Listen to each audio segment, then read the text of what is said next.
নমস্কাৰ সকলোকে স্বাগতম জনাইছো আৰম্ভ কৰিছো আমাৰ আজিৰ অনুষ্ঠান অভিমত ইতিমধ্যে কামিং আপ আপোনালোকে দেখিছে আজিৰ অভিমতত আমি কি বিষয়ক লৈ কথা পাতিব বিচাৰিছো কালিৰ দিনটোত যেতিয়া খানাপাৰাত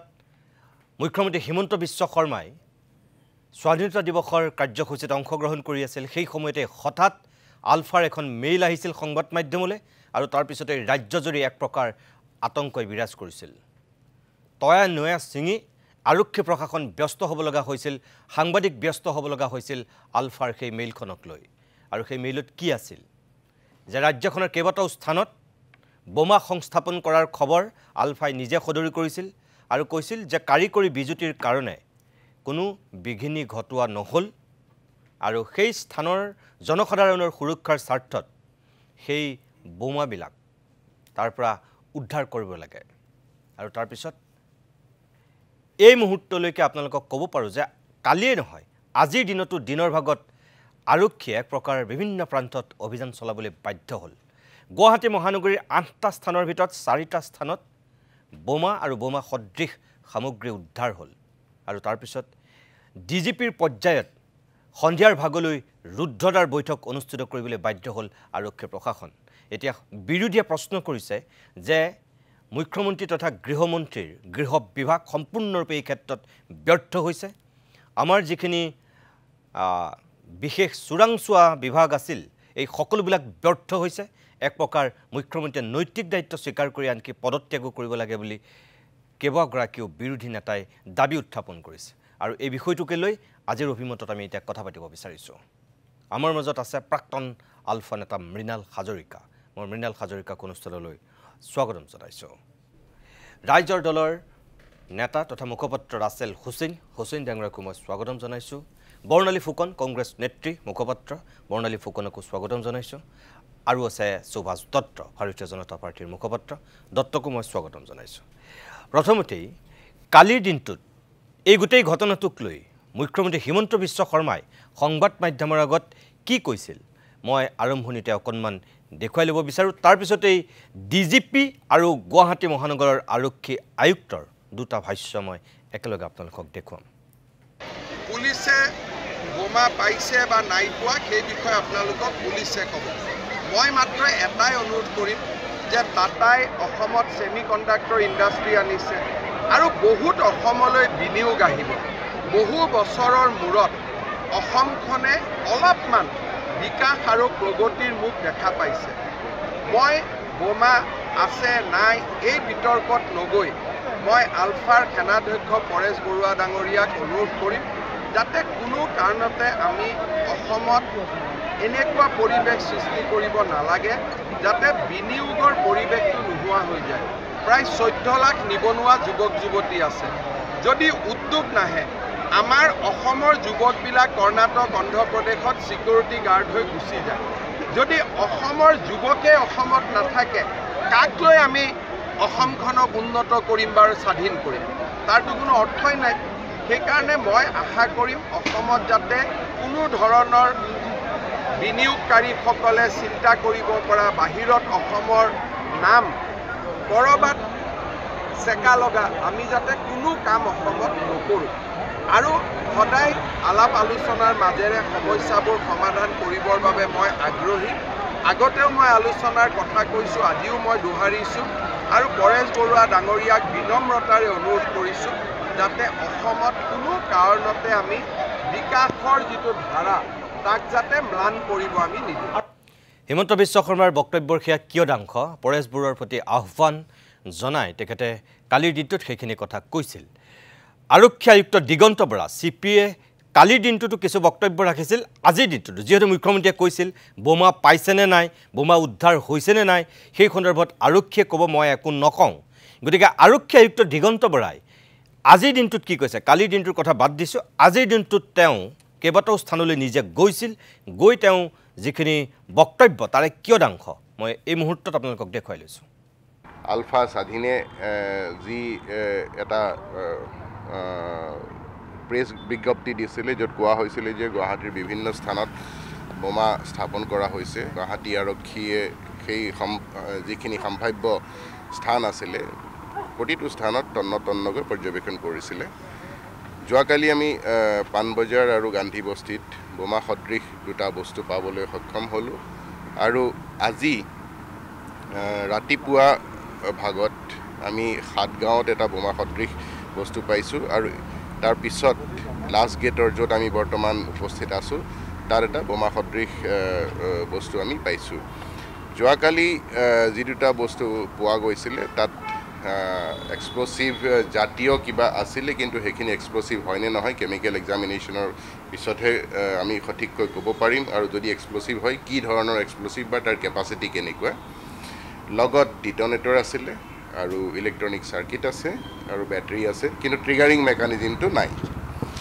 যোৱাকালি যি ধৰণে পোৱা গৈছিলে আজি যি দুটা বোমা সদৃশ বস্তু পোৱা গৈছে তাতো সেই একেই ধৰণৰ বস্তু আছে য'ত ট্ৰিগাৰিং মেকানিজম নাই গতিকে আমাৰ যিখিনি তথ্য আমাৰ হাতত আহি পৰিছিলে যদিও আঠটা স্থানৰ কথা প্ৰেছ বিজ্ঞপ্তিটোত আছিলে কিন্তু শেষত আমাৰ খবৰ মতে এই চাৰিটা স্থানতহে তেওঁলোকে স্থাপন কৰিছিলে অলপ দূৰত আৰু কিন্তু সেইটো ফুটিব পৰা অৱস্থাত নাছিলে গতিকে সেই চাৰিওটা বস্তু আমি উদ্ধাৰ কৰিছোঁ এতিয়া আমাৰ তদন্ত চলিব আৰু ফৰেনচিক এক্সামিনেশ্যনৰ পিছত আৰু বোমা এক্সপাৰ্টৰ অপিনিয়ন পোৱাৰ পিছতহে আমি সঠিককৈ ক'ব পাৰিম কি ধৰণৰ চাৰ্কিট কি ধৰণৰ ডিটনেটৰ বা কি ধৰণৰ এক্সপ্ল'চিভ বা এক্সপ্ল'চিভ হয়নে নহয় এই যিটো 60 ফিটৰ ৰাস্তা সেই 60 ফিটৰ ৰাস্তাৰ ফুটপাথৰ সিফালে যিটো দলনি আৰু বহুখিনি কথা কৈছিল আমাৰ গোটেইখিনি দেখুৱাব বিচৰা নাই জিপি সিং আৰক্ষী সঞ্চালক প্ৰধানে কালিও কৈছিল আজিও কৈছে আজি যেহেতু তেওঁ এখন ৰুদ্ধদ্বাৰ বৈঠক অনুষ্ঠিত কৰিছে য'ত চিপি তথা আৰক্ষী আয়ুক্ত দিগন্ত বৰা আছিল পাৰ্থসাৰথী মহন্ত আছিল গুৱাহাটীৰ OC ACP এইসকলে অংশগ্ৰহণ কৰিছিল সেই বৈঠকখনৰ অন্তত জিপি সিঙে সংবাদ মাধ্যমৰ আগত কি কৈছে অকণমান চাই লওক কালি যে গুৱাহাটীত আইডি সদৃশ বস্তু পোৱা গৈছিলে সেই বিষয়ে আমি আজি ইয়াত গুৱাহাটী মহানগৰ আয়ুক্তালয়ৰ যিমানখিনি OC ACP additional DCP DCP joint CP CP তেখেতসকলৰ লগত আলোচনা কৰিছোঁ আমাৰ স্পেচিয়েল ব্ৰাঞ্চ CID বিষয়াসকল স্পেচিয়েল DG STF সকলে আমি মিলি লাইন অফ ইনভেষ্টিগেশ্যন কেনেকৈ হ'ব লাগে সেই বিষয়ে আলোচনা কৰিছোঁ এটা গুৱাহাটী মহানগৰীত আমি 4টা কেছ ৰেজিষ্টাৰ কৰিছোঁ এই 4টা case concern officer incharge investigate কৰিব আৰু 4টা কোঅৰ্ডিনেশ্যনৰ কাৰণে আৰু ছুপাৰভিজনৰ কাৰণে এটা SIT থাকিব এই SITত আমাৰ জইণ্ট CP ইনচাৰ্জ থাকিব আৰু তেনেধৰণে বেলেগ ডিষ্ট্ৰিক্টতো SIT কৰা হৈছে আৰু এই SIT এডিশ্যনেল SP ক্ৰাইমৰ নেতৃত্বত হ'ব আৰু মিডিয়া আৰু ছ'চিয়েল মিডিয়াৰ জৰিয়তে এটা ৰিলিজ আমি দিছোঁ য'ত আমাৰ ফালৰ পৰা এনাউন্স কৰা হৈছে যে এই আইডি সদৃশ বস্তু যিখিনি ইয়াত প্লেচ কৰা হৈছে এইখিনি কোনে বনাইছে কোনে ট্ৰান্সপৰ্ট কৰিছে কোনে ইয়াত আনি প্লেচ কৰিছে তাৰ বিষয়ে যিখিনি ক্ৰেডিবল ইনফৰমেশ্যন দিব তেওঁলোকক আমি 5 লাখ টকা পৰ্যন্ত ৰিৱাৰ্ড দিম এটা মোবাইল নম্বৰো মুকলি কৰি দিয়া হৈছে উজনি অসমত অহাকালিলৈ স্পেচিয়েল DG হেডকোৱাৰ্টাৰ আৰু IG STFৰ এটা টীম যাব তাত অপাৰেশ্যনেল ৰিভিউ আকৌ তেওঁলোকে কৰিব প্লাছ শিৱসাগৰ ডিষ্ট্ৰিক্টত তেওঁলোকে ইনভেষ্টিগেশ্যনত কি ডাইৰেকশ্যন দিব লাগে যিখিনি আজি আমি ডিছকাছ কৰিছোঁ এইখিনি আৰু জিপি সিঙে আৰু কিবা কিবি কৈছিল মই গোটেইখিনি দেখুৱাব বিচৰা নাই মই প্ৰথম ৰাছেল হুছেইন ডাঙৰীয়া মই আপোনাৰ কাষলৈ আহিছোঁ কালি প্ৰথমটো ৰাজনৈতিক দল হিচাপে আপোনালোকে সংবাদমেল সম্বোধন কৰিছিল তাৎক্ষণিকভাৱে এক প্ৰকাৰ মুখ্যমন্ত্ৰীৰো পদত্যাগ দাবী কৰিছিল আৰু বিশেষকৈ আলফাৰ দয়াৰ কাৰণেহে এই 15 আগষ্টৰ দিনটো ৰক্তপাত হোৱাৰ পৰা অসমবাসী বাছিল বুলি আপোনালোকে অখিল গগৈ আপুনি আপোনালোকৰ সকলো নেতৃস্থানীয় যিসকল আছিল তেওঁ আপোনালোকে ব্যক্ত কৰিছিল আজি জিপি সিঙৰ আপুনি বক্তব্য শুনিলে চাবলৈ গ'লে এক প্ৰকাৰ নাককটা অৱস্থা হৈছে আৰক্ষী প্ৰশাসনৰ কাৰণে 5 লাখ টকা পুৰস্কাৰ ঘোষণা কৰিবলগীয়া পৰ্যায়লৈ গৈছে তাৰ খবৰ দিবৰ কাৰণে তাৰ মানে কি যে ফেইল টোটেলি চোৰাংচোৱা বা অসম আৰক্ষীৰ ব্যৰ্থতা এতিয়া সাধাৰণ মানুহৰ পুৰস্কাৰ ঘোষণা কৰি পেলাই সহায় ভিক্ষা কৰিবলগীয়া পৰ্যায়লৈ অসম আৰক্ষী যাবলগীয়া হ'ল তাৰ মানে প্ৰথম কথা হৈছে যে অসমৰ মুখ্যমন্ত্ৰী তথা গৃহ মন্ত্ৰালয়ৰ দায়িত্বত থকা হিমন্ত বিশ্ব শৰ্মা ডাঙৰীয়াই যিদিনাখন হাই এলাৰ্টৰ এটা দিন 15 আগষ্ট এটা সাধাৰণ দিন নহয় মানে 365 দিনৰ দুটা দিন এটা স্বাধীনতা দিৱস আৰু এটা ৰিপাব্লিক ডে গণৰাজ্য দিৱসৰ এই দুটা দিন হাই এলাৰ্ট দিন হিচাপে ধৰা হয় এই হাই এলাৰ্ট দিনটোৰ দিনাখন 25টা বোমা অসমৰ বিভিন্ন অঞ্চলত স্থাপন কৰিছে যে কি ধৰণে এইবোৰ সৰবৰাহ কৰা হ'ল ৰাজপথেৰে কেনেকৈ আনা হ'ল এই কথাবোৰৰ আসলতে উত্তৰ দিয়াৰ প্ৰয়োজন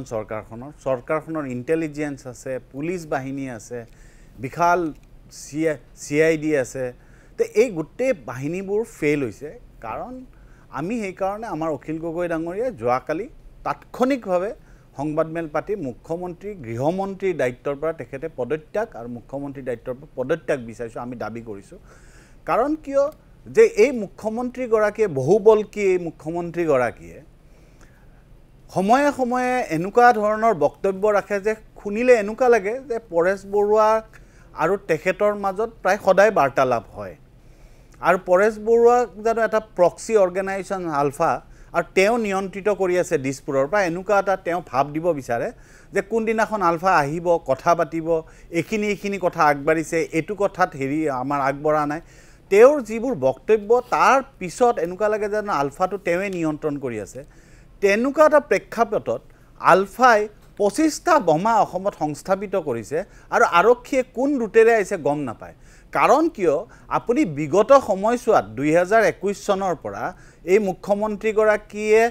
গৃহ মন্ত্ৰালয়ৰ দায়িত্ব লোৱাৰ পিছত আপুনি পুলিচে গুলি মৰা কাক দেখিছে আপুনি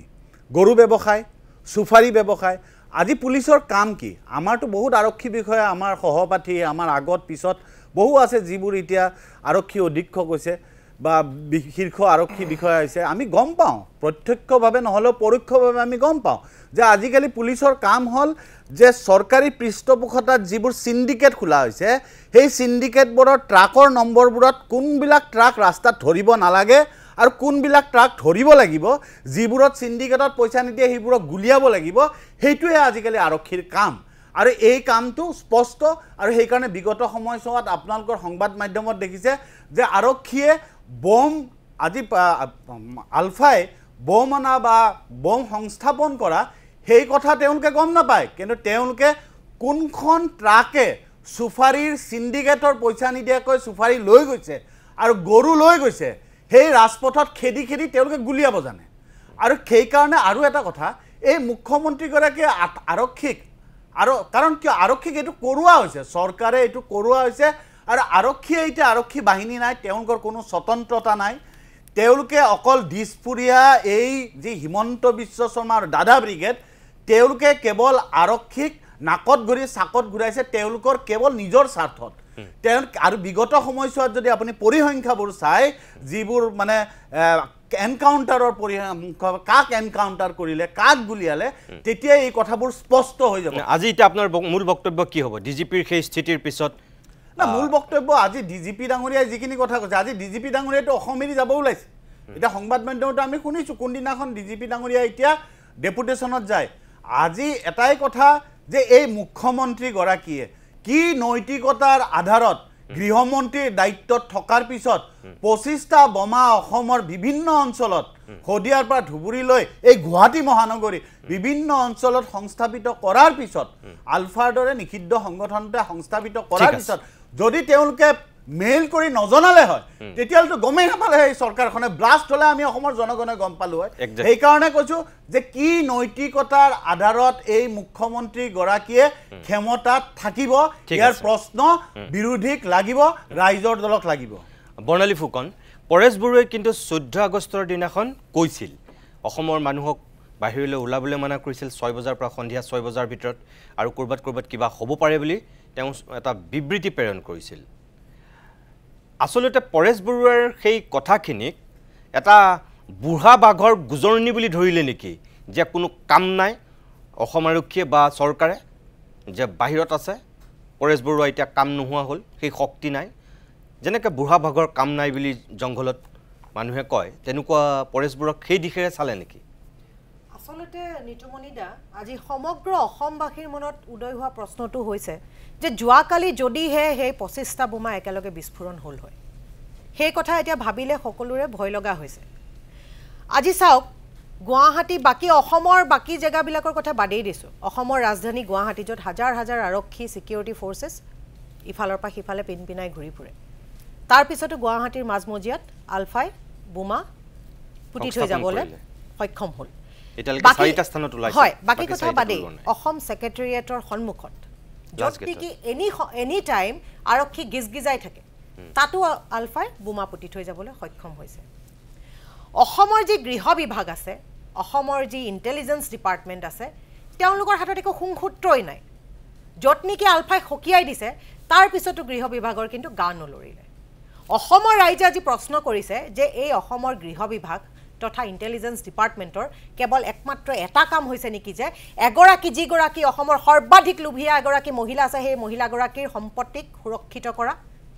নে বিজেপি চৰকাৰৰ যি সকল নেতা কৰ্মী আছে সেই সকলৰ পৰিবাৰক এটা সুৰক্ষিত বেষ্টনীৰ মাজত আবদ্ধ ৰাখি থোৱা আৰু অসমৰ জনতা বোমা ফুটি মৰিলেও মৰক বানপানীত ককবকাই মৰিলেও মৰক মূল্য বৃদ্ধিৰ ৰাম টাঙুন খাই মৰিলেও মৰক এইখন চৰকাৰৰ গা নলৰে এটা কথা হৈছে পৰেশ বৰুৱা ডাঙৰীয়াক মই ধন্যবাদ জনাব লাগিব পৰেশ বৰুৱা ডাঙৰীয়াই যে জনাই দিলে যে অসমৰ নিৰীহ জনতাক যে তেওঁ আৰু হত্যা নকৰিলে তাৰ বাবে তেখেতক ধন্যবাদ কিন্তু আপোনালোকৰ মজিয়াৰ পৰা তেখেতক এটা অনুৰোধ থাকিব যে অসমীয়া নিৰীহৰ তেজৰ লগত যাতে তেওঁলোক আৰু খেলা নেখেলে কাৰণ উঠি অহা প্ৰজন্মই হেয়া কেতিয়াও আমি একসেপ্ট কৰি লব নোৱাৰো এটা কথা হৈছে চাওক এইখন চৰকাৰে কৰিব লাগিছিল কি কাম এইখন চৰকাৰ একমাত্ৰ আজিৰ ডেটত ব্যস্ত হৈ আছে মুখ্যমন্ত্ৰী গৰাকী ইস্যু ডাইভাৰ্ট কৰিবৰ কাৰণে এনেকুৱা কিছুমান গৰিহণাযোগ্য কিছুমান মন্তব্য দিয়ে আৰু চৰকাৰখনৰ বিভিন্ন বিভাগৰ দায়িত্বত থকা নেতাসকলে তেখেতক বচাবলৈ জপিয়াই পৰে আৰু অসমৰ ৰাইজৰ উন্নয়নৰ কথা চিন্তা কৰা তেখেতে বাদেই দিলে এইখন চৰকাৰে তেওঁলোকে কেৱল লাগি থাকে খুচা বিন্ধাৰ ৰাজনীতি এটা চক দুদিনমান আগতে অসমৰ মুখ্যমন্ত্ৰী গৰাকীয়ে নিজকে আখ্যা দিছে পগলা কুকুৰ বুলি যিটো আমি ক'বলৈ লাজ লাগে আমি দুখ পাইছো মনত যে এখন অসম এই অসমখনত ইমান ধুনিয়া এখন অসমৰ মুখ্যমন্ত্ৰী গৰাকীয়ে নিজকে কিয় এনেকুৱা এটা শব্দৰে নিজকে বিভূষিত কৰিলে এই অসমৰ ৰাইজক অসন্মান কৰা নহলনে বাৰু অসমৰ ৰাইজ ইমান অদক্ষ নেকি এগৰাকী পগলা কুকুৰক মুখ্যমন্ত্ৰী পাতিব সেই ইছু মাৰ নাযাওঁতে এই 5 আগষ্টৰ যি কৃত্ৰিম বানপানী সেই কৃত্ৰিম বানপানীয়ে ৰাইজক গুৱাহাটীবাসী ৰাইজক আজি তলা নলা দেখুৱাইছে 12 বজাত স্কুলৰ পৰা ওলাই অহা কণমানি শিশুটো যেতিয়া ৰাতি 2 বজাত গৈছে মাতৃপিতৃৰ অৱস্থা কি হৈছে সেই কথা গুৱাহাটীবাসীয়ে পাহৰি যোৱা নাই সেই কথা তল পেলাবলে তেওঁ নতুন নতুন ইস্যু আহি আছে আগতে বানপানী হৈছিল গুৱাহাটীত তেওঁলোকে কৈছিল হিল খাকুৰ কথা আজি হিল খাকুৰ অসমীয়াক উচ্ছেদ কৰিলে আজি অখিল খাকুৰ অসমীয়া মহিলাই উলংগ হৈ প্ৰতিবাদ কৰিলে তথাপিতো মাৰ্চি জনালে কাক জিঞ্জাৰ হোটেলক মাৰ্চি জনালে কাক আজমলৰ সম্পত্তিক মাৰ্চি জনালে কাক জয়ন্ত মল্ল বৰুৱাৰ ডাঙৰ অট্টালিকাক অসমীয়া জাতিটোক তেওঁলোকে মাৰ্চি নজনালে তাৰ পিছতো আজি বানপানী তেওঁলোকে কৈছিল বানমুক্ত অসমৰ কথা কৃত্ৰিম বানপানী মুক্ত কৰিব কত গল সুপাৰ সাকাৰ আমিতো দেখা নাপালো সেই কথা তল পেলাবৰ বাবে মুখ্যমন্ত্ৰী গৰাকীয়ে বিজেপি চৰকাৰৰ ঝবতকে বিজেপি দলটোৰ সকলোতকৈ ফেভাৰিট যেটো ইস্যু হিন্দু মুছলমানৰ ৰাজনীতি কৰিবলৈ ইউএছটিএমৰ সত্তাধিকাৰী তথা ইউএছটিএমক টানি আনিলে এই যিখন ইউএছটিএমক লৈ যিখন সিনেমা তেওঁলোকে ৰচনা কৰিছিল ৰাইজে এখন ফ্লপ সিনেমা হিচাপে অভিহিত কৰিলে ৰাইজে যেতিয়া গালি পাৰিবলৈ লাগিলে সেই ইস্যুটো ডাইভাৰ্ট কৰিবলৈ মুখ্যমন্ত্ৰী নিজৰ সম্পত্তিৰ তালিকা লৈ পেলে মন্তব্য কৰা আৰম্ভ কৰিলে তাৰ পিছতে যোৱাকালি যি সমগ্ৰ ঘটনা সেই ঘটনাত কোনোবাখিনিত কনস্পিৰেসি থকা যেন আমি অনুভৱ কৰিব পাৰিছো অসমৰ মুখ্যমন্ত্ৰী গৰাকীয়ে সদায় কয় স্মাৰ্ট আৰক্ষীৰ কথা স্মাৰ্ট আৰক্ষীয়ে যোৱাকালি লাঠি লৈ বোমা খুচৰি পেলে বিচাৰি ফুৰাটো এটা লজ্জাজনক কথা বোমা স্কোৱাড আমি তাত দেখা পোৱা নাই এটো কোনোবাখিনিত কনস্পিৰেসি নেকি সেই কথা অসমীয়া জনতাই আজি প্ৰশ্ন কৰিছে কাৰণ এইখন চৰকাৰে অসমীয়াৰ জীৱন লৈ অসমবাসীৰ জীৱনক লৈ কোনো কালে চিন্তা কৰা নাই মানে আপোনালোকে এটো নাটক বুলি ভাবিছে নেকি নাটকে হ'ব লাগিব বুলি আমি অভিহিত কৰিছো ৰাইজেও ভাবিছে কাৰণ চাওক নহলে বোমা যদি পুতি থোৱা আছে পৰেশ বৰুৱা ডাঙৰীয়া বোমা পুতি থৈছে তেওঁলোকে গম নাপালে স্মাৰ্ট আৰক্ষীয়ে গম নাপালে লগতে তেওঁলোকে লাঠি লৈ পেলে খুচিবলৈ বিন্ধিবলৈ গৈছে তে বোমা স্কোৱাড ক'ত গ'ল এইবোৰ কোনোবাখিনিত এটা কনস্পিৰেসি সোমাই থকা যেন অনুভৱ কৰিছে অসমবাসী ৰাইজে এই মুখ্যমন্ত্ৰী গৰাকী আসলতে অসমৰ ভৱিষ্যতৰ কাৰণে একেবাৰে অভিশাপ স্বৰূপ এগৰাকী মুখ্যমন্ত্ৰীয়ে বিগত মাৰ্চ মাহত তেখেতে কৈছিল যে কা আইনৰ অধীনত যদি এগৰাকীও বাংলাদেশী অসমত নাগৰিকত্ব পায় তেতিয়া হলে তেখেতে হাঁহি মুখে ৰিজাইন কৰিব এতিয়া অসমত এগৰাকী বাংলাদেশী 1988 চনত অহা দুলন দাসে নাগৰিকত্ব লাভ কৰে মুখ্যমন্ত্ৰীগৰাকীয়ে কিন্তু হাঁহি মুখে ৰিজাইন কৰা আমি দেখা নাই বৰঞ্চ অসমীয়াৰ যি সুৰক্ষা সেই সুৰক্ষাক লৈ পেলাই তেওঁ গাফিলতি কৰাহে দেখা গৈছে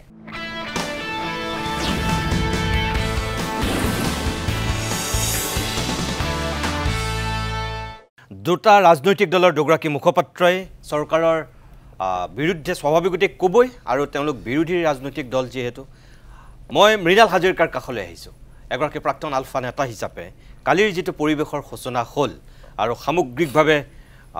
পৰেশ বৰুৱাৰ যিটো স্থিতি মুখ্যমন্ত্ৰীয়ে পৰেশ বৰুৱাৰ প্ৰতি যিটো আহ্বান জনালে আজি ডিজিপিয়ে যিখিনি কথা ক'বলগীয়া হ'ল গুৱাহাটীত 4টাকৈ স্থানত পাণবজাৰ গান্ধীবস্তি সাতগাঁও লাজগেটত বোমা বা বোমা সদৃশ সামগ্ৰী উদ্ধাৰ কৰিছে যিহেতু আৰু এইবিলাক পিছত গম পাব যে কিমান কি শক্তিশালী আছিল হ'লেও কথাটো হ'ল যে গুৱাহাটীৰ নিচিনা জেগাত 8টাকৈ স্থানত তেওঁলোকে সংস্থাপিত কৰা বুলি ক'লে 4টা স্থানত উদ্ধাৰ হ'ল এইটোৱে কিন্তু সঁচাকৈ নুফুটিলে বা কিবা কাৰণত টেকনিক্যাল কাৰণতে হওক বা সঁচাকৈ এইবোৰ ফুটা বোমা নহ'বও পাৰে কিন্তু সংস্থাপিত যে কৰিলে এই যে 25টা স্থানত তেওঁলোকে বিবৃতি দিয়াৰ পিছতহে যে আৰক্ষী ঢপুলিবলগা হ'ল তাৰমানে এইটোৱে প্ৰমাণ কৰে নেকি যে পৰেশ বৰুৱাক বুঢ়া বাঘ বুলি ভাবি পেংলাই কৰি বা গুৰুত্বহীন কৰি লাভ নাই তাৰমানে যিটো নেটৱৰ্ক এতিয়াও আলফাই ক'ৰবাত কিবা কৰি সেইটো ধৰি ৰাখিছে যেনেকৈ হ'লেও এই বস্তুকেইটা থ'বগৈতো পাৰিলে থ'বলৈতো মানুহ লাগিব এইকেইটাতো ৰবটে থোৱাগৈ নাই এই যে ৰাজ্যখনৰ 25টা স্থানত তাৰমানে গুৱাহাটীহেন জেগাটো আলফাৰ হৈ কিবা কৰিব পৰা মানুহ টিগিল গিলাই আছে তাৰমানে এতিয়াও আপুনি কি বুলি ভাবে এতিয়া নাই সেইটোতো হয় স্বাভাৱিকেই কাৰণ অসমৰ মূল যিকেইটা জাতীয় সমস্যা এই সমস্যাকেইটা মীমাংসা নোহোৱালৈকে এইবিলাকতো চলিয়ে থাকিব আমি একদম 2008 চনৰ আগৰ পৰাই কৈ আছোঁ এতিয়াও কৈ আছোঁ আজিও কম যেতিয়ালৈকে মূল জাতীয় সমস্যাৰ মীমাংসা নহ'ব তেতিয়ালৈকে আলফাক শেষ কৰিব নোৱাৰে এক নম্বৰ কথা হয় কেতিয়াবা ইয়াত আলোচনা চলিব কোনোবা সাৰেণ্ডাৰ কৰিব কিবা চুক্তি হ'ব যিটো নাগালেণ্ডত যিটো প্ৰক্ৰিয়া চলি আছে অসমতো সেই একেটাই ধাৰা চলি থাকিব অনাদি অনন্ত কাললৈ যেতিয়ালৈকে অসমৰ মৌলিক সমস্যাকেইটাৰ মীমাংসা দিল্লীয়ে কৰিবৰ কাৰণে আগ্ৰহ প্ৰকাশ নকৰিব সেইটো এক নম্বৰ কথা 2 নম্বৰ কথা যে এই যিটো কাৰ্যসূচী ল'লে আলফা স্বাধীনৰ ফালৰ পৰা হঠাৎ এটা লোৱা এটা পৰিকল্পিত কাৰ্যসূচী আৰু তাত স্পষ্ট উদ্দেশ্যটো এইটোৱেই যে তেওঁলোকে সঁচা অৰ্থত বোমাটো তাতে মানে দিয়া নাই মানে বোমাটো প্ৰস্তুত কৰা নাই সেইটো বোমাৰ সদৃশ এখিনি বস্তু তৈয়াৰ কৰিছে কৰি পেলাই সেইটো বোমা বুলি পেলাই তেওঁলোকে প্ৰদৰ্শন কৰাবলৈ বিচাৰিছে বা প্ৰতিষ্ঠা কৰিবলৈ এজন প্ৰাক্তন আলফা নেতা হিচাপে আপুনি কি বুলি ভাবে যে সেইটো কিয় কৰিলে যে চৰকাৰৰ দৃষ্টি আকৰ্ষণ কৰিবৰ কাৰণে নে শক্তিটো দেখুৱাবৰ কাৰণে নে মানুহৰ মাজত আতংক বিৰাজ কৰিবৰ কাৰণে নে আন কিবা না আতংক বিয়পোৱাটো আলফাৰ উদ্দেশ্য আগৰ পৰাও নহয় এতিয়াও নহয় সেইটো কেতিয়াও আমি বিশ্বাসো নকৰোঁ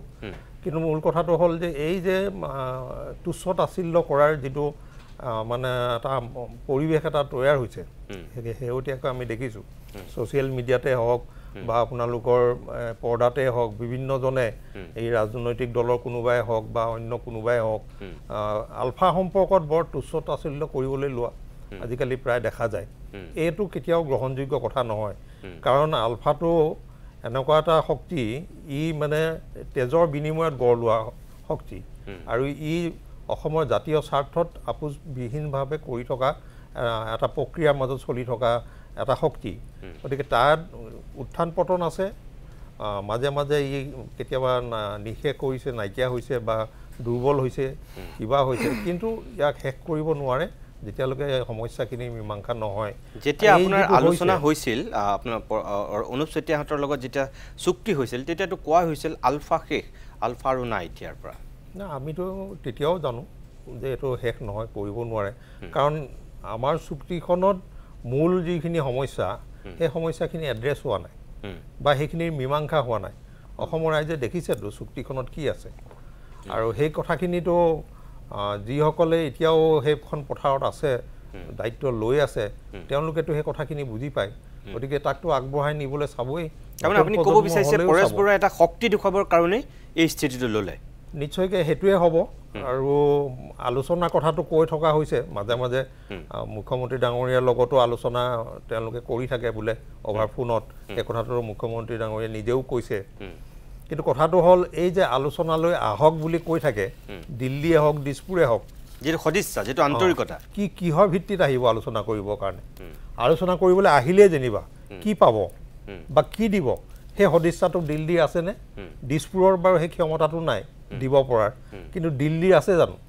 দিল্লীৰ বৰ্তমানৰ যিখন চৰকাৰ তেওঁলোকৰ যিটো ভূমিকা এই ভূমিকাটো হ'ল সব এফালৰ পৰা মানে খামুচি ধৰি পেলাই নিশেষ কৰি পেলাই এটা নিয়ন্ত্ৰণৰ মাজত সবকে মানে পিছি শেষ কৰা হেতুহে কথা কিন্তু বাকি সকলো হৰুবৰক লৈ সমান মৰ্যাদা সমান অধিকাৰেৰে হৈতে এই সন্মিলিত যিটো মানে প্ৰক্ৰিয়া হ'ব লাগে বা যিটো মানসিকতা হ'ব লাগে হেতু বৰ্তমানৰ শাসন ব্যৱস্থাত বা চৰকাৰৰ নাই গতিকে তেওঁলোকে কেতিয়াও হেতু মানে অসমৰ যিকিটা মৌলিক সমস্যা সেইকিটাৰ মীমাংসা কেতিয়াও কৰিবৰ কাৰণে তেওঁলোক ইচ্ছুক নহয় গতিকে পৰেশবৰ কাইলৈ যদি আহেও তেওঁ একো নাপায় এটো কথাও মই জানো মোৰ ব্যক্তিগত মতামত এইটোৱে বুজিছো মই আহিম আকৌ আপোনাৰ কাষলৈ আহিম ধন্যবাদ জনাইছো মই সুভাষ দত্তৰ কাষলৈ আহিছো তিনিগৰাকীৰ বক্তব্য আপুনি শুনিছে মোৰ ক'বলগা নাই আপুনি কি ক'ব যে মানে সঁচাকৈ এইটো টেকেন ফৰ গ্ৰান্টেড হিচাপে আৰক্ষীয়ে ল'লে নেকি যাৰ কাৰণে এই পৰিৱেশটোৰ সূচনা হ'ল কথাটো তেনেকুৱা নহয় আমাৰ ৰাজ্যৰ ডিজিপি ডাঙৰীয়াই 13 তাৰিখৰ দিনা 12 তাৰিখৰ দিনাই সমগ্ৰ অসমৰ আৰক্ষী বিভাগক হস্তম কৰিছিলে যেনেকুৱা ধৰণৰ কিবা বিষয় থাকিব পাৰে গতিকে নিষিদ্ধ তালাচী যিটো কোৱা হয় নিষিদ্ধ তালাচী ৰাজ্যৰ বিভিন্ন প্ৰান্তত এটো আমাৰ আছিল এটা নিষিদ্ধ তালাচী কি হৈ গ'ল এটা পপুলা হৈ গ'ল গুটেটো তাৰ পিছতে আপোনাক মই ক'ব বিচাৰিছো যে আসাম পুলিচৰ যিটো আমাৰ বৰ্তমানৰ যিটো সিস্টেম আপুনি যদি চাই এটো মানে কন্টিনিউয়াছলি বিশেষকৈ এনেকুৱা ধৰণৰ এলিমেন্টছ বিলাকৰ এগেইনষ্টত আমাৰ যিটো সাৰ্চ অপাৰেচন বা বিভিন্ন ধৰণৰ যিটো একচন এই একচনটো কন্টিনিউ হৈ আছে মই আপোনাক 18 জুলাইৰ পৰা যদি মই দেখাও তেতিয়াহ'লে দেখিব যে 18 জুলাইত চিৰাং জিলাত বিভিন্ন ধৰণৰ আৰ্মছ তাতে উদ্ধাৰ হৈছে ৰিকভাৰ হৈছে তাতে গ্ৰেনেড আছিলে পিস্তল আছিলে বিভিন্ন ধৰণৰ হস্তনিৰ্মিত আপোনাৰ আৰ্মছ আছিলে 19 তাৰিখৰ দিনাখনো 12টা ৰাইফল পাইছে পিস্তল গ্ৰেনেড ৰিকভাৰ হৈছে তাৰ পিছত যদি আপুনি চাই 27 তাৰিখৰ দিনা কোকৰাঝাৰ জিলাত হ্যান্ডমেড আৰ্মছ ৰিকভাৰ হৈছে তাৰ পিছত 11 তাৰিখৰ দিনা ঢেকিয়াজুলিত হ্যান্ড গ্ৰেনেড চীনত নিৰ্মিত পিস্তল ৰিকভাৰ হৈছে ডিটোনেটৰ এনেকুৱা ধৰণৰ এক্সপ্লোচিভ কিছুমান হেৰি ৰিকভাৰ হৈছে গতিকে এটো এটা কন্টিনিউয়াছ প্ৰসেছ এটো আসাম পুলিচে কৰি আছিলে তাৰ মাজত এই যেটো কালি হৈছে যেটো আলফা সাদিনে যেটো স্বীকাৰ কৰিছে যে তেখেতসকলে এটো কৰিছে এটোৰ সম্পৰ্কেও আসাম পুলিচৰ যেটো মই ভাবো যে ইয়াত কোনো ধৰণৰ নেগলিজেন্স নাই ইন্টেলিজেন্স আমাৰ যিবিলাক ইউনিট আছে উইং আছে তেখেতসকলে যথেষ্ট নিষ্ঠাৰে কামখিনি কৰিছে এটি কথাটো হ'ল যে যোৱাকালি যেটো ঘটনা বা যেটো তেখেতসকলৰ যেটো ষ্টাইল এটো অকমান চিন্তা কৰিবলগীয়া বিষয় কাৰণ তেখেতসকলে বোমাটো সংস্থাপন কৰিছে আৰু তাৰ পিছত তেখেতসকলে মেল দিছে বা অসম আৰক্ষীৰ হাতত থকা ইনপুট অনুসৰিও আগতীয়াকৈ কিছুমান জায়গা অসম আৰক্ষীয়ে ৰিকভাৰ কৰিছে গতিকে এটো এটা চিন্তা কৰিবলগীয়া বিষয় এতিয়া আমাৰ কথাটো স্পষ্ট যে ভাৰতীয় জনতা পাৰ্টিৰ চৰকাৰ অহাৰ পিছত আলফাকে ধৰি বিভিন্ন ধৰণৰ যিবিলাক বিদ্ৰোহী সংগঠন আছিলে তেখেতসকলৰ লগত ৰাজনৈতিক আলাপ আলোচনাৰ যোগেদি গোটেই বিষয়টো মীমাংসাৰ অনাৰ কাৰণে চৰকাৰে কাম কৰিছে আৰু এটো আমাৰ ন্যাশনাল সিকিউৰিটি এডভাইজাৰে হওক বা আমাৰ যিকোনো ধৰণৰ আৰ্ম ফৰ্চে হওক সেন্ট্ৰেল গভৰ্নমেন্ট ষ্টেট গভৰ্নমেন্ট দুইখন চৰকাৰে আজি এই ক্ষেত্ৰত যথেষ্ট সফল হৈছে আৰু ৰাজ্যখনত বিশেষকৈ আলফা বুলি কোৱা নাই বিভিন্ন ধৰণৰ যিবিলাক এনেকুৱা ধৰণৰ গ্ৰুপ আছিল বিদ্ৰোহী সংগঠন আছিল প্ৰায়বিলাকক এতিয়া আলোচনাৰ মজিয়ালৈ আনিবৰ কাৰণে সক্ষম হৈছে যাৰ প্ৰেক্ষাপটত অসমৰ আজি বহুত ঠাইত বহুকেইখন জিলাত তিনিখন জিলাৰ বাদ দি আমাৰ যিখন আৰ্ম ফৰ্চ স্পেচিয়েল যিখন আমাৰ এক্ট এখন আমাৰ এতিয়া আমাৰ ৰিমুভ কৰিবৰ কাৰণে আমি সক্ষম হৈছোঁ শান্তি প্ৰক্ৰিয়া এটা খুব ধুনীয়াকৈ চলি আছে আৰু এই শান্তি প্ৰক্ৰিয়াটো কন্টিনিউ হৈ থকাটো অসমৰ সচেতন ৰাইজে বিচাৰিছে আমিও বিচাৰিছোঁ আৰু এই শান্তি প্ৰক্ৰিয়াটো বিঘ্নিত হোৱাটো কোনো বিচৰা নাই এটা সময় আছিল কোকৰাঝাৰ জিলাত যাবলৈ মানুহ ভয় কৰিছিল কিন্তু এইবাৰ কোকৰাঝাৰ জিলাত মই নিজেই নিৰ্বাচনৰ দায়িত্বত আছিলোঁ পৰ্বতঝোৰাৰ সেই ঠাইখিনিত প্ৰায় 42 কিলোমিটাৰ জংগলৰ মাজেদি মই ৰাতি 12:30 বজাত মই আহিছোঁ গুসাইগাঁও টাউন পাইছোঁ ৰাতি 2 বাজিছে কিন্তু একদম এটা শান্তিপূৰ্ণ এটা পৰিৱেশ যিটো পৰিৱেশত আচলতে আমাৰ লগতো কোনো ধৰণৰ মানে সিকিউৰিটি হেৰিও নাই তথাপিতো আমি আহিবৰ কাৰণে সক্ষম হৈছোঁ এনেকুৱা এটা পৰিৱেশ আজি আমাৰ ৰাজ্যখনত বিৰাজ কৰিছে আৰু এই সময়খিনিত মই ভাবোঁ যে শান্তি প্ৰক্ৰিয়াটো কণ্টিনিউ হৈ থকাটো সকলোৱে বিচাৰিছে মাননীয় মুখ্যমন্ত্ৰী ডাঙৰীয়াই আহ্বান জনাইছে বিশেষকৈ আলফা স্বাধীনকে ধৰি বিভিন্ন পক্ষক নাই সুভাষ দত্ত মই সেইখিনি আপোনাক অস্বীকাৰ নকৰোঁ বা সেইটো কোনো অস্বীকাৰ নকৰোঁ যে শান্তি হৈ আছে কিন্তু মূল কথাটো কোনটো যে আপুনি কৈছে যে অসম আৰক্ষীৰ কোনো গাফিলতি নাই ঠিকেই গোটেই ব্যৱস্থাটো সুন্দৰকৈ তেওঁলোকে তদাৰক কৰিছে না মই নাভাবোঁ যে অসম আৰক্ষীৰ ফালৰ পৰা বা আমাৰ ইণ্টেলিজেঞ্চ যিবিলাক উইং আছে তেখেতসকলৰ কিবা নেগলিজেঞ্চ আছে তো মই নাভাবোঁ কাৰণ তেখেতসকলে ইয়াৰ এই ক্ষেত্ৰত যথেষ্ট কাম কৰি আছে এই যে বিৰোধী যেটো কথা কৈছে যে আপোনালোক টোটেলি আপোনালোকৰ চৰকাৰ গৃহ বিভাগ ফেইল ব্যৰ্থ এই যে 25টাকৈ জায়গাত তেওঁলোকে মেইল দিয়াৰ পিছতহে অসম আৰক্ষী ঢপলিয়াইছে তাৰ পিছত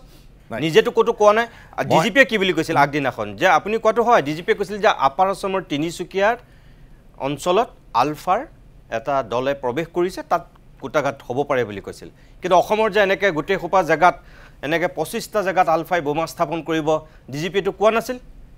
আলফাই মেইল দিয়াৰ পিছতহে আৰক্ষী দৌৰিছে আলফা স্বাধীনৰ সম্পৰ্কত যেটো এলাৰ্ট এটো আছেই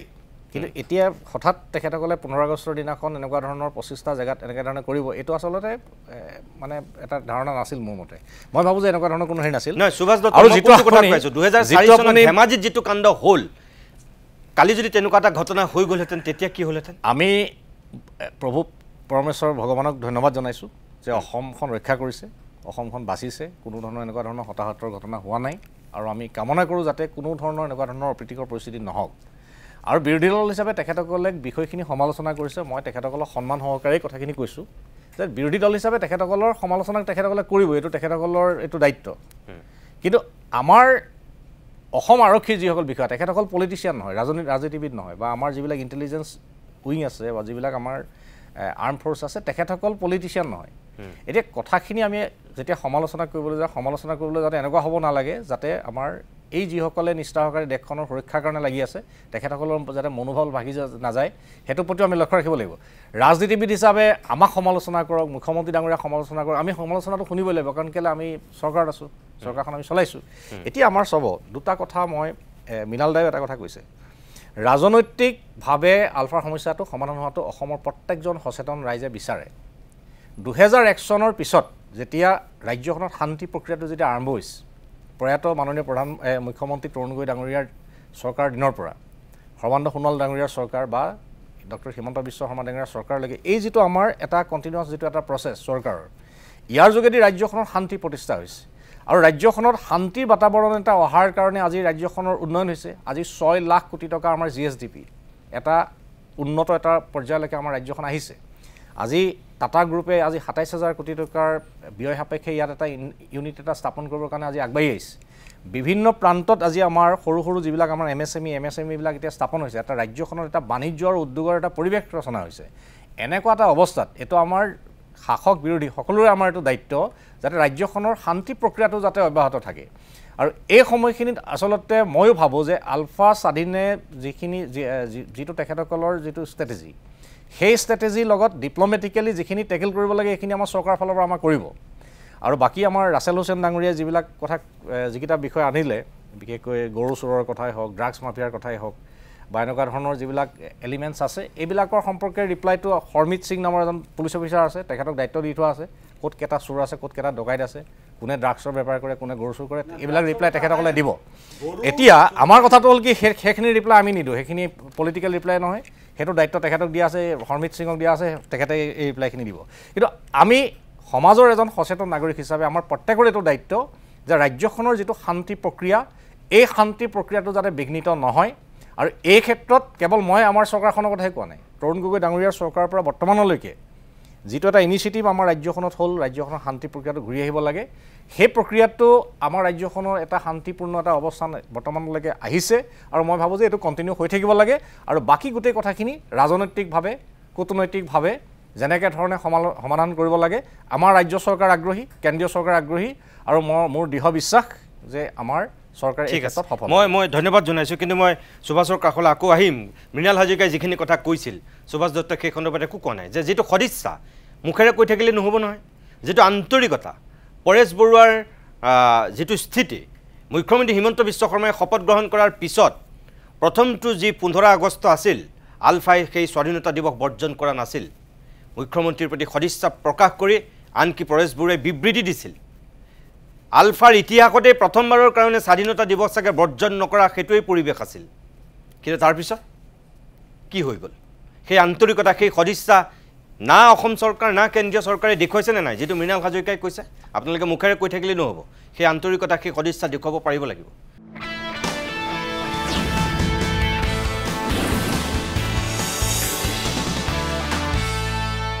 মই ৰাছেল হুছেইন আৰু বৰ্ণালী ফুকনৰ কাষলৈ আহিম কিন্তু সুভাষ দত্ত যেটো ডিজিপিয়ে যেটো কথা ক'লে যে 5 লাখ টকা পৰ্যন্ত আজি পুৰস্কাৰ ঘোষণা কৰিবলগীয়া হ'ল এগৰাকী আৰক্ষী সঞ্চালক প্ৰধানে আৰক্ষী বিভাগটোৰ হাতত বা চোৰাংচোৰাৰ হাতত কোনো খবৰ নাই সেই খবৰ দিব কোনোবাই যদি দিব পাৰে 5 লাখ টকা পুৰস্কাৰ দিম বুলি কৈছে হেয়া কি নাই এটো এটা ব্যৱস্থা একচুয়ালি অকল আমাৰ ইয়াতে বুলি নহয় সমগ্ৰ ভাৰতবৰ্ষত আছে আৰু এই গোটেই কামখিনিত আসলে যেটো নেটৱৰ্ক এটি ব্যৱহাৰ হৈছে এটা মই ভাবা নাই যে 25টা স্থানত বোমা সংস্থাপন কৰিব পৰাকৈ আলফাৰ কেডাৰ মানে আগতে জানে মিনালদাহতে যেতিয়া আছিল আলফা তেনেকুৱা ধৰণৰ কেডাৰ বেছ এটা এতিয়া সক্ৰিয় হৈ আছে এটো কথা মই ভাবা নাই গতিকে কেনেকুৱা ধৰণৰ মানুহক ইউজ কৰি আসলতে এটো কৰিছে এটো এটা খুব এটা এটোতে ইনভেষ্টিগেশ্যনটা খুব সিৰিয়াসলি চলি আছে আৰু এখিনি উলিয়াব লাগিব কাৰণ কেলে ভৱিষ্যতে ৰাজ্যখনক ৰক্ষা কৰিবৰ কাৰণে পুলিচে এনেকুৱা ধৰণৰ এটা ষ্ট্ৰেটেজি ল'বই লাগিব আৰু মই ভাবো যে খুব বেছি দিন নালাগে খুব কম সময়ৰ ভিতৰত এনেকুৱা ধৰণৰ হেৰিবিলাক এতিয়া ধৰা পৰিব আৰু ইন্টাৰোগেশ্যন ইতিমধ্যে ষ্টাৰ্ট হৈছে বিভিন্ন ঠাইত বিভিন্ন জনক সোধা পোছা ইতিমধ্যে আৰক্ষী আৰম্ভ কৰিছে আৰু এটো মোৰ এটা বিশ্বাস যে আগৰ কথা বতৰাবিলাকতকৈ এতিয়া অলপ বেলেগ হৈছে কাৰণ এতিয়া আমাৰ অসম আৰক্ষীও এতিয়া আমাৰ যিবিলাক আমাৰ সিস্টেম এই সিস্টেমবিলাক আমাৰ বিভিন্ন ধৰণৰ অত্যাধুনিক আমাৰ সাৰ সংজাম ইতিমধ্যে আমাৰ সংযোজিত হৈছে আৰু এতিয়া অসম আৰক্ষীত বিশেষকৈ মানে সাইবাৰৰ পৰা আৰম্ভ কৰি বিভিন্ন ধৰণৰ আৰ্মছ এমিউনিশ্যন ডিফিউজ কৰিব পৰা বা এনেকুৱা ধৰণৰ অত্যাধুনিক হেৰিও আমাৰ ৰাজ্যখনলৈ আহিছে বা আমাৰ মাননীয় মোদী ডাঙৰীয়াৰ নেতৃত্বত আমাৰ চৰকাৰ অহাৰ পাছত ৰাজ্য চৰকাৰবিলাকক কেৱল অসম বুলিয়ে নহয় সমগ্ৰ ভাৰতবৰ্ষৰ চৰকাৰবিলাকক আৰক্ষী আধুনিকীকৰণৰ যিখিনি ব্যৱস্থাৰ যোগেদি আজি সংযুক্ত কৰা হৈছে আৰু ইয়াৰ মাজত এতিয়া আমাৰ দায়িত্বটো হ'ল এটোই যে ৰাজনৈতিকভাৱে আমাৰ সকলো ইয়াত বহি থকা সকলোৰে এটো নৈতিক দায়িত্ব ৰাজ্যখনত এটা শান্তি পৰিৱেশ আহিছে শান্তিৰ পৰিৱেশটো যাতে অব্যাহত থাকে কন্টিনিউ হৈ থাকে এনেকুৱা ধৰণৰ এলিমেন্টবিলাক যাতে সমাজত গা কৰি উঠিব নোৱাৰে এই ক্ষেত্ৰত মই অসমৰ সকলো অংশ ৰাইজৰ প্ৰতি আহ্বান জনাইছো কোনেনো শান্তি বিচাৰিছে সবেটো শান্তি বিচাৰে এনেকুৱা ধৰণৰ শক্তিবিলাকৰ বিৰুদ্ধে সকলোৱে আমি ঐক্যবদ্ধ হ'ব লাগিব আৰু যেটো আৰক্ষী ফালৰ পৰা যেটো কৈছে যেনেকুৱা ধৰণৰ যদি ইনফৰমেশন পাই ইনপুট পাই তেতিয়া হলে আৰক্ষীক জনাব লাগে আৰু ৰাইজৰ জীৱন সম্পত্তি নিৰাপত্তা দিয়া দায়িত্বটো আমাৰ ৰাজ্য চৰকাৰৰ যেটো বিৰোধী দলৰ ফালৰ পৰা কৈছে এটো নহয় যে আজি বিৰোধী দলৰ ৰাইজৰ সা সম্পত্তি ৰক্ষা কৰা নাই সুৰক্ষা দিয়া নাই এটো নহয় যে ৰাজ্য চৰকাৰে সকলো অংশৰ জনসাধাৰণৰ জীৱন সম্পত্তি নিৰাপত্তা দিবৰ কাৰণে সদায় সষ্টম হৈ আছে মই সুভাষ দত্তক ধন্যবাদ জনাইছো অকল কংগ্ৰেছ বা অকল ৰাইজৰ দলই যে আপোনালোকক ভৰ্ৎসনা কৰিছে তেনেকুৱা নহয় আজি ৰাজ্যসভাৰ সাংসদ অজিত কুমাৰ ভূঞা অসম জাতীয় পৰিষদৰ সভাপতি লুৰিণজ্যোতি গগৈ সকলোৱে এই বিষয়টোক লৈ আজি সংবাদ মাধ্যমৰ আগত নিজৰ প্ৰতিক্ৰিয়া ব্যক্ত কৰিছে মই এই মুহূৰ্তত লুৰিণজ্যোতি গগৈ আৰু অজিত ভূঞাই কি কৈছে মই সেয়াও দেখুৱাই লৈছো স্বীকাৰ কৰি ৰাইজক ক'ব লাগে যে তেওঁ এগৰাকী অদক্ষ অকমান্য মুখ্যমন্ত্ৰী গৃহ বিভাগৰ দায়িত্ব লৈ আছে আৰু তেওঁ ভালকৈ অসমৰ মানুহৰ নিৰাপত্তা তেওঁ নিশ্চিত কৰিব পৰা নাই গতিকে মই পদত্যাগ কৰিছোঁ বুলি পদত্যাগ কৰিব লাগে কালিৰ ঘটনাৰ পিছত মুখ্যমন্ত্ৰী হিমন্ত বিশ্ব শৰ্মা গৃহমন্ত্ৰী হিচাপে ক্ষমতাত থকাৰ অধিকাৰ স্বীকাৰ কৰি ৰাইজক ক'ব লাগে যে তেওঁ এগৰাকী অজিত কুমাৰ ভূঞাই আৰু কিছু কথা কৈছিল তেখেতে কৈছে যে মানে আজি যি নিৰাপত্তা ব্যৱস্থা আৰু অসম আৰক্ষীৰ বহু অকল বিজেপি নেতা মন্ত্ৰীক বা কাৰোবাৰ পত্নীক সুৰক্ষা দিয়াতহে ব্যস্ত হৈ আছে যাৰ কাৰণে কালিৰ দিনটোত এনেকুৱা পৰিৱেশৰ সূচনা হ'বলৈ পালে মৃণাল হাজৰিকা ডাঙৰীয়া মানে মই এটা লাইন কৈ দিছোঁ হয় কংগ্ৰেছৰ যেতিয়া চৰকাৰ আছিল সেই সময়ত নেতা পালি নেতাসকলৰ সুৰক্ষাৰ কাৰণে যথেষ্ট সংখ্যক আৰক্ষী ব্যৱহাৰ কৰা হৈছিল এতিয়া আমাৰ কোনো ভাৰতীয় জনতা পাৰ্টি কোনো কাৰ্যকৰ্তা আজি আমাৰ বহুত চেয়াৰমেনটো কাৰোৱে পিএছও নাই আজি আমাৰ বহুত এই ব্যৱস্থাটোৰ পৰা আমি অন্ততঃ মুক্ত অজিত ভূঞা ডাঙৰীয়াই কথাখিনি কি ভাবি তেখেতে সমালোচনা কৰিছে অকণমান তেখেতে চাব লাগে যে ৰাজ্যখনত এটা শান্তি প্ৰক্ৰিয়া এটা আৰম্ভ হ'ল আৰু ইয়াৰ প্ৰথম উদাহৰণ হিচাপে ভাৰতীয় জনতা পাৰ্টি প্ৰত্যেকজন নেতাই কিন্তু আমাৰ নিজৰ যিসকল নিৰাপত্তা সেই বক্তব্য দেখুৱাই দিম সুভাষক অকণমান পিছতে মই মৃণাল হাজৰিকা মই আপোনাক এটা কথা কওঁ যে সুভাষ দত্তই কৈছে যে শান্তি অব্যাহত থকাটোৱে সকলোৱে কাম্য ইয়াত থকা আপুনিও নিবিচাৰে চাগে অশান্তি ৰাছেল হুছেইনেও নিবিচাৰে বৰ্ণালী ফুকনেও নিবিচাৰে আমিও নিবিচাৰোঁ কোনেও নিবিচাৰে সকলোৱে ৰাজ্যখনৰ উন্নতি প্ৰগতি বিচাৰে শান্তি বিচাৰে কোনো এনেকুৱা এটা দুষ্কাৰ্য সংঘটিত নহওক একেবাৰে উচ্চ পদত থকাৰ পৰা একেবাৰে নিম্ন পদবীত থকা মানুহজনলৈকে বা খাটি খোৱা সজোৱা হালোৱা কৃষকগৰাকীলৈকে সকলোৱে ৰাজ্যখনৰ শান্তি আৰু প্ৰগতিটো বিচাৰে কোনে অশান্তি বিচাৰে এটা পৰেশ বৰুৱাক যে ধন্যবাদ জনাইছে এখেতসকলে মোৰ কথাটো হ'ল যে ধেমাজি কাণ্ডটোৰ পিছত কোৱা হৈছে যে সেইটো ওপৰৰ বহু মানুহে গম নোপোৱাকৈ ঘটনা আপুনিও সেই কথাটো ইয়াৰ পূৰ্বে বহুতবাৰ ক'বলগীয়া হৈছে আমাৰ কথাটো হ'ল যে কালি যিখিনি এই যে কথা হৈ গ'ল কিবা কাৰণত মই কৈছোঁ ধৰক সঁচাকৈ যদি কেইটামান জেগাত ফুটি গ'লহেঁতেন তেতিয়া আজি কি পৰিৱেশৰ সূচনা হ'লহেঁতেন এই যে গণেশগুৰি কাণ্ড এই যে ধেমাজি কাণ্ড আমিতো পাহৰা নাই যিয়ে নকৰক ঘটনাটো আলফাই কওক NDFB কওক যিয়ে নকওক না মোৰ মতে মোৰ ধাৰণা যিটো যে 25টা যদি এতিয়া সংখ্যাটো কিমান মানে শুদ্ধ মই নাজানো কিন্তু শুনি থকা কথাটোহে কৈছোঁ 25টা বোমা এতিয়া যদি সঁচাকৈ ফুটিবৰ কাৰণে যদি ফুটিলেহেঁতেন বা সংস্থাপিত কৰিলেহেঁতেন তেতিয়াহ'লে 25টাৰ যিকোনো এটা হ'লেও ফুটিলেহেঁতেন 25টাইতো নিষ্ক্ৰিয় হ'ব নোৱাৰে বা নুফুটাকৈ থাকিব নোৱাৰে আৰু সেইটো অন্ততঃ বোমা যিসকলে বোমা তৈয়াৰ কৰাৰ কাৰণে যিসকলে প্ৰশিক্ষণ লয় বা দিয়া হয় তেওঁলোকক এই গোটেই কথাখিনি দিয়া হয় বা মানে ট্ৰেইনিংটোৱে দিয়া হয় সেইটো এতিয়া কথাটো হ'ল যদি কোনোবা গাঁৱৰ ল'ৰা বা তেনেকুৱা মানে চিভিলিয়ান ল'ৰাৰ জৰিয়তে যদি সেইটো তৈয়াৰ কৰা হৈছে তেওঁলোকে হয়তো নাজানিব পাৰে বা ভুল কৰিব পাৰে কিন্তু তাৰ অৰ্থটো এইটো যে মানে 25টানো সেনেকুৱাকৈ নজনা মানুহকে বনাবলৈ দি পেলাই এই এনেকৈ ৰাখিবলৈ কিয় দিলে সেইটো যদি নুফুটেই বা নিষ্ক্ৰিয় বস্তু এটা এনেকৈ 25টা জেগাত একেলগে এনেকৈ সংস্থাপিত কৰাৰ অৰ্থটোনো কি এইটো কথা স্পষ্ট যে মানে ফুটি পেলাই মানুহ হত্যা কৰিব বা তেনেকুৱা ঘটনা ঘটাব সেই উদ্দেশ্যত এইটো কৰা নহয় এইটো একেবাৰে স্পষ্ট কেৱল এইটো শ্ব' কৰা হৈছে বা এইটো মানে শক্তিটো দেখুৱাই দিছে যে আমি পাৰোঁ কিন্তু আমি কৰা নাই আমাৰ নেটৱৰ্ক এতিয়াও আছে আমি গ্ৰাছৰুটৰ আমাৰ শক্তিটো এতিয়াও আছে কিন্তু আমি মানে কৰা নাই এটা সদিচ্ছা আমি দেখুৱাই আছোঁ সেইটোক আপোনালোকে দুৰ্বল বুলি নাভাবিব দুৰ্বলতা বুলি নাভাবিব আপোনালোকে আলোচনাৰ কথা কৈছে ঠিক আছে কিন্তু আলোচনাটো আমি এই পৰ্যায়তহে কৰিম এই স্থিতিটো কৈ আছে পৰেশ বৰুৱা ডাঙৰীয়াটো কৈ আছে যে আলোচনা কিহৰ ওপৰত হ'ব লাগিব মূল বিষয়টোৰ ওপৰত আলোচনা হ'ব লাগিব আৰু দিল্লীত আহি পেলাই আলোচনা কৰাৰ কোনো অৰ্থ নাই সেইটো এটা নিৰ্দিষ্ট এটা পৰ্যায়ত আন্তঃৰাষ্ট্ৰীয় পৰ্যায়ত আলোচনাটো হ'ব লাগিব সন্মানজনকভাৱে হ'ব লাগিব সেইখিনি সদিচ্ছা দেখুৱাওক দিল্লীয়ে আৰু নহয় পৰেশ বৰুৱাই আগদিনাখন যিটো বিবৃতি দিছিল যদি কিবা কাৰণত ফুটিলেহেঁতেন তেতিয়াতো তেখেতে ক'লেহেঁতেন যে আমিতো আগদিনাখনেই কৈছিলোঁ যে অসমৰ ৰাইজ ওলাব নালাগে যিকোনো জেগাত কুটাঘাতমূলক কাৰ্য সংঘটিত হ'ব পাৰে সেই কথাখিনি আগৰ পৰাই আছে সেইটো ধেমাজি ঘটনাটো সময়তো আছে বা তাৰো আগৰটোও আছে যেটো প্ৰতিবাৰে 15 আগষ্ট বা 26 জানুৱাৰী আগে আগে সেইটো ঘোষণা দিয়াই যায় যেটো আমাৰ ফালৰ পৰা কিবা কৰা যাব গতিকে ৰাইজে যাতে সেইবিলাক তেনে স্থানলৈ যাব নালাগে সহযোগ কৰিব নালাগে এইটো ঘোষণা আগৰ পৰাই দি থকাই যায় এই মাজতে এই কোৱাৰ নিচিনাকৈ এই হিমন্ত বিশ্ব শৰ্মা চৰকাৰ অহাৰ পিছৰ পৰ্যায়তে আপুনি যিটো ক'লে তেতিয়াহে সেইটো নহৈছিলে হয়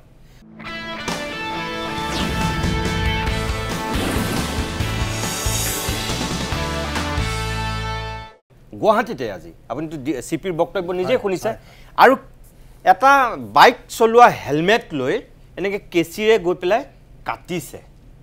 তাৰমানে অসম আৰক্ষীৰ কথাটো যিমান চিৰিয়াছকৈ ল'ব লাগিছিল মই নাজানো মোৰ নিজৰ সাধাৰণ মানুহ হিচাপে মোৰ মনলৈ প্ৰশ্নটো আহিছে যেতিয়া আমি লাইভত দেখুৱাই আছিলোঁ হেলমেটটো পিন্ধিছে মূৰটো বাচিব বাৰু কিন্তু এই হাত চাতবিলাকতো তেওঁ একো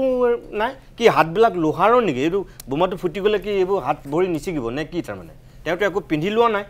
মাথাত অকল হৈ বাইক চলোৱা হেলমেট এটা পিন্ধি কেঁচি এখন লৈ দূৰৰ পৰা এনেকৈ কাটি আছে এই দৃশ্যটো দেখি পেলাইতো মানুহে আজি চবেই আচৰিত হৈছে যে অসম আৰক্ষীৰ অৱস্থাটো এয়া নেকি আৰু আপুনি চাব লাঠিৰে বোমা এনেকৈ অতৰাই আছে এইটো কেনেকুৱা কাৰবাৰ এইটো মৃণাল হাজৰিকাই বেছি ভালকৈ জানিব এইবিলাক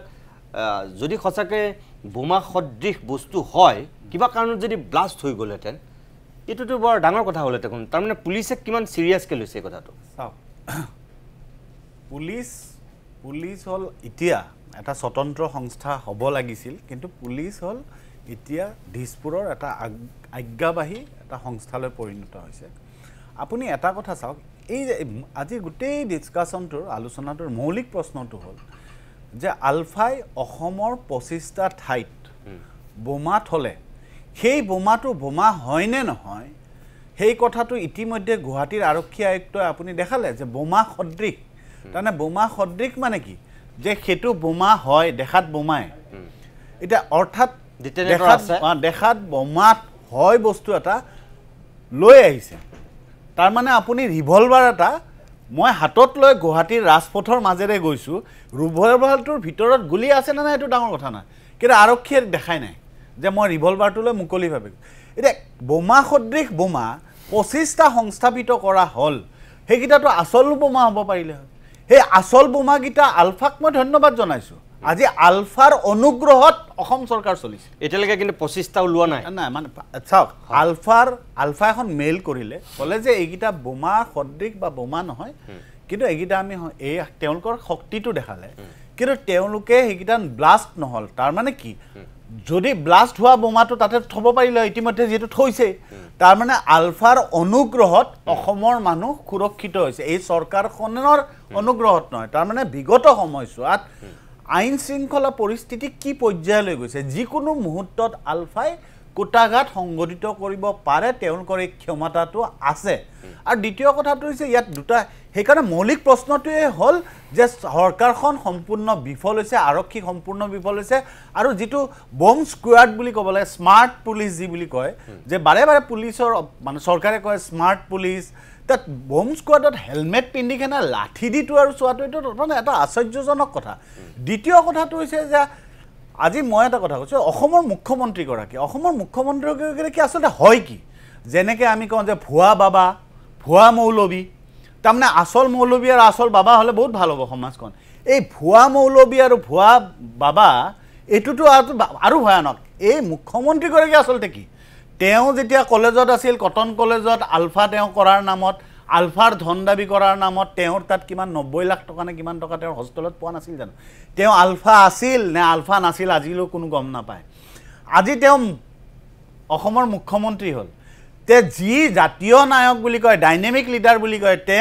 তেওঁ অহাৰ তেওঁৰ দ্বিতীয়জন মুখ্যমন্ত্ৰী দ্বিতীয়জন লিডাৰ আছিল অহাৰ লগে লগে অসমৰ মৃণাল দা আজি যিখিনি কথা হৈছে যে মৌলিক সমস্যা জাতীয় সমস্যা যে বিশেষ ৰাজ্যৰ মৰ্যাদা কাঢ়ি ল'লে বিজেপি আহিয়ে কা আইনখন জাপি দিয়াৰ পিছত ৰাইজক দাবী ধমকি দি যি আঁচনিৰ পৰা বঞ্চিত কৰিম বুলি কয় প্ৰথম ৰাইজক ওলাই অনা মানুহজন কোন হিমন্ত বিশ্ব শৰ্মা অসমৰ অস্তিত্ব অসম চুক্তিক নিশেষ কৰা আৰু নস্যাৎ কৰা আইনখনক সেই যিখন আইন প্ৰয়োগ কৰিছিল তাৰ বিৰুদ্ধে ৰাজপথত ধন পইচা আদি ৰাজপথত ওলাই অনা মানুহজন কোন হিমন্ত বিশ্ব শৰ্মা আজি হিমন্ত বিশ্ব শৰ্মা পৰেশ বৰুৱা মোৰ দাদা হয় এই যে খনা পিটিকা তেওঁ এনেকুৱা এটা দেখাব বিচাৰে যে তেওঁৰ নিয়ন্ত্ৰণত চলে সেই মানুহজন কোন হিমন্ত বিশ্ব শৰ্মা অসমৰ ইতিহাসত আটাইতকৈ বেছি সম্পত্তি থকা মুখ্যমন্ত্ৰীৰ পৰিয়ালটো কোন হিমন্ত বিশ্ব শৰ্মা অসমৰ ইতিহাসৰ আটাইতকৈ ধনী মুখ্যমন্ত্ৰীৰ পত্নী কোনজন হিমন্ত বিশ্ব শৰ্মাৰ পত্নী অসমৰ ইতিহাসত আটাইতকৈ বেছি ঋণ লোৱা মুখ্যমন্ত্ৰীজন কোন হিমন্ত বিশ্ব শৰ্মা অসমৰ ইতিহাসত আটাইতকৈ বেছি ঋণ লৈ নীতি আয়োগৰ প্ৰতিবেদনত 16টা বিভাগৰ 13টা বিভাগতে শেষৰ 5টা স্থানত থকা ৰাজ্যখন কোন ঠিক আছে তে এই যিগৰাকী মুখ্যমন্ত্ৰী এই ডাইনামিক মুখ্যমন্ত্ৰীগৰাকীৰ স্বৰূপটো চিনি পোৱাৰ প্ৰয়োজন আছে তেওঁ আলফা আছিল নে নাই আজি অসমৰ মানুহে নাজানে তেওঁ আজি যে সদায় মানে মোৰ সকলোৱে আচৰিত হয় ডাইনামিক মুখ্যমন্ত্ৰীৰ দিনত অসমৰ যিগৰাকী মানুহে 2006 চনৰ পৰা 18 বছৰ ধৰি কেইদিনমান অজন্তা নিয়োগক বাদ দি কেনে 18 বছৰ ধৰি তেওঁ গুৱাহাটী উন্নয়নৰ মন্ত্ৰী হৈ আছে আজি হৈ থকাৰ পিছত গুৱাহাটীৰ মানুহে জ্বলা কলা খাব লগা হৈছে পানীত আজি সেইজন ডাইনামিক মুখ্যমন্ত্ৰী হয় নে নহয় সেইটোও মানুহে আজি বুজি এই যে বিচিত্ৰতাৰে ভৰা এই মুখ্যমন্ত্ৰীজনক আচলতে অসমৰ জনগণে গণশত্ৰু হিচাপে চিনাক্ত কৰি ২৬ত এই ব্ৰহ্মপুত্ৰত উটুৱাই দিব লাগিব মই ৰাছেল হুছেইনে যিখিনি কথা কৈছে তাৰ এটা কথা মই মৃণাল হাজৰিকা ডাঙৰীয়াক সুধিব বিচাৰোঁ যে কাৰ কথাটো তেখেতে আনিছে আপুনি যিহেতু প্ৰাক্তন আলফা নেতা আপোনালোকৰ লগত যিখন চুক্তি হৈছিল সেইখনত কাৰখনৰ সন্দৰ্ভত এটা কথা উল্লেখ আছিল কেইবাটাও দিশ আছিল যে হিমন্ত বিশ্ব শৰ্মাইটো কৈছিল যে এইখনে অসমৰ এতিয়া আগন্তুক দিনৰ এটা ৰূপৰেখা তৈয়াৰ কৰিব আৰু তাৰ ভিতৰত যিমান দূৰ আমি গম পাওঁ যে সুপ্ৰিম কোৰ্টৰ বিচাৰাধীন হৈ থকাৰ কাৰণে আপোনালোকৰ লগত হোৱা চুক্তিত কাৰখন এই ন্যায়ালয়ৰ চূড়ান্ত ৰায় নোহোৱালৈকে অসমত বলবৎ নকৰাৰ কথা কোৱা হৈছিল কিন্তু এতিয়াতো নকৰিলে ওলোটা হ'ল কথাটো সঁচা নে মিছা সঁচা এইটো মৌখিকভাৱে যেতিয়া আমাক কথাখিনি এনেকৈয়ে কোৱা হৈছিলে যে অসমত কাটো প্ৰযোজ্য নহ'ব তাৎক্ষণিকভাৱে যেতিয়ালৈকে সুপ্ৰিম কোৰ্টে এই মানে ইয়াৰ কেছটোৰ মানে ৰায় নিদিয়ে তেতিয়ালৈকে সেইকাৰণে আপোনালোকে চুক্তিত স্বাক্ষৰ কৰিছিলে আমিতো এনেও সুপ্ৰিম কোৰ্টত যিহেতু বিষয়টো বিচাৰাধীন হৈ আছে গতিকে সেইটোত আমাৰ অপ'জ কৰিব লগা কোনো কথাই নাই আমাৰ নিচিনাখিনি সদস্যখিনিয়ে আমিতো সেইধৰণে বুজি পাইছিলোঁ কিন্তু চুক্তিখন হোৱাৰ পিছত যেতিয়া আমি চালোঁ পঢ়ি পেলাই তাততো কথাটো সেইধৰণে উল্লেখ নাই একো গতিকে সেইটো আৰু তাৰপিছতে তাৰপিছতে চুক্তি হোৱাৰ পিছতেইতো কাখন মানে কোড এণ্ড কণ্ডাক্ট মানে লৈ আহিছে গতিকে সেইটোতো মানে আমাক প্ৰতাৰণাই কৰিছে চূড়ান্তভাৱে মই বৰ্ণালী ফুকন এই কথাটো এইকাৰণেই সুধিলোঁ যে যিটো আন্তৰিকতা যিটো সদিচ্ছা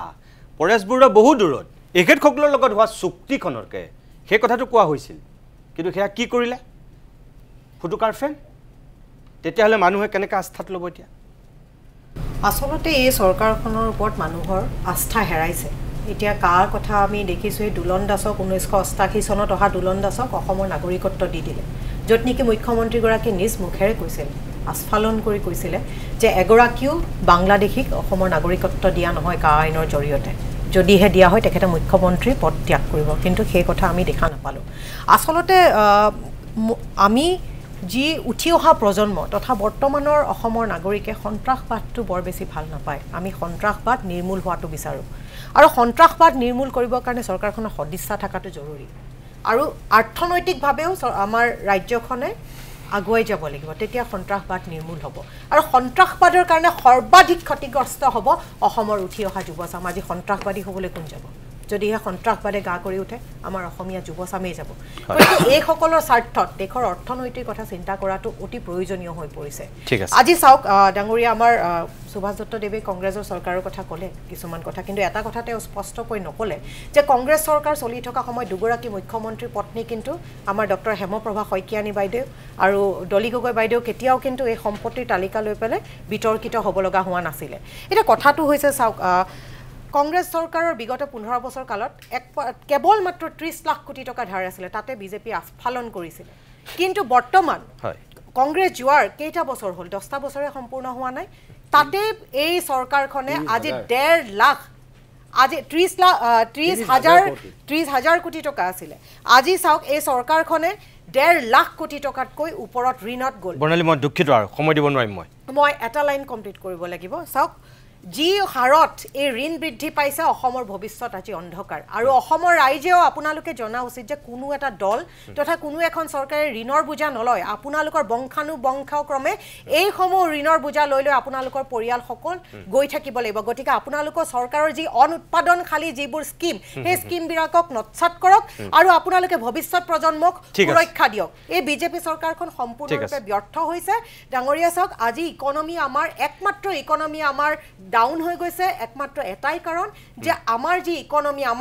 ইকনমি হ্যান্ডেল কৰিছে মিস হ্যান্ডলিং কৰিছে যে ইনেট handling by the incompetent people of India হে কাৰণে আমাৰ আজি ইকনমি ডে টু ডে আজি তললৈ গৈ আছে আমি যদি আমাৰ ইকনমি মই অনুষ্ঠিত শেষ কৰিব লাগিব যদি আমি যেহেতু আমি চেষ্টা কৰিব লাগিব যে আমাৰ কেনেকৈ গ্ৰোথ হ'ব যদিহে আমি we have to improve the economy of India কেনেকৈ আমি কৰিব লাগিব we have to like adopt some sustainable and মই বৰ্ণালী মোক দুখিত মই একদম দুখিত মই নহ'লে এই চৰকাৰখন মই সময় দিব নোৱাৰিম আৰু সন্ত্ৰাসবাদৰ মুখলৈ ঠেলি দি পঠিয়াব সুভাষ দত্ত মই আপোনাৰ ওচৰলৈ আকৌ আহিবলৈ সময়ে নাই আচলতে মোৰ শেষ হৈছে সময় এইটো অকণমান ইনজাষ্টিছ হ'ল কাৰণ তেখেতসকলে মুখ্যমন্ত্ৰী ডাঙৰীয়া সমালোচনা কৰিলে চৰকাৰখনক সমালোচনা কৰিলে অৰ্থনীতিৰ সম্পৰ্কত ভুল ব্যাখ্যা দিলে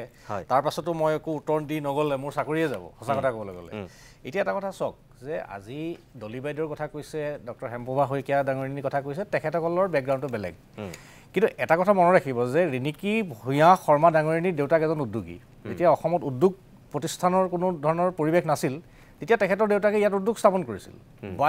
তেখেতৰ ব্লাডত মানে এণ্টাৰপ্ৰেনাৰশ্বিপটো আছে গতিকে তেনেকুৱা এগৰাকী মহিলাই আজি নিজৰ কেপাচিটিত